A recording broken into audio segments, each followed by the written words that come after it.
the lakes of Minnesota to the hills of Tennessee. First speaker, what's his name? Across the plains. He also needs some signatures on his petition. Look him up if you're in his district, which is District 1. I was sitting back there kind of trying to figure out if I really wanted to come out and talk when you follow somebody like Len Jenkins and Mr. T. Hart. I don't know how I can say anything any better than they do.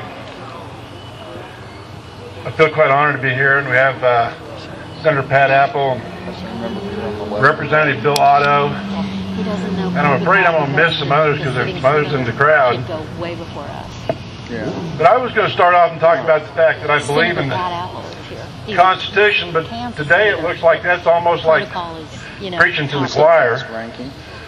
So I'm not going to elaborate on that because everybody here that I've seen so far believes in the Constitution. Am I right or am I wrong? So, as I said, I'm planning on running for first district. Now, I believe in the strength of our nation. Get my glasses off here. Lies with the individual, and that each person's dignity, freedom, and ability and responsibility must be honored. And it's like that's a lot of the reason that we're here at the Tea Party. I believe in the Republican Party, and yet the Republican Party in some parts has not honored us as individuals.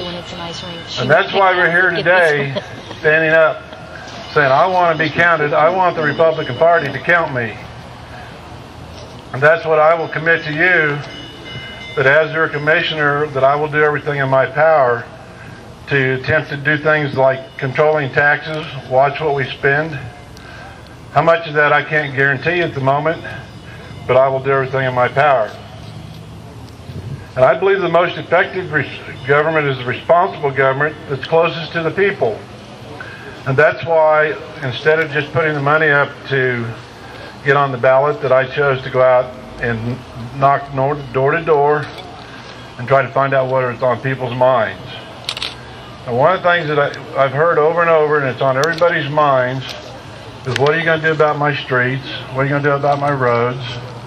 What are you going to do about my schools? Are you going to raise taxes? Are you going to lower taxes? But one of the big ones that I heard a lot about, what can we do to get jobs?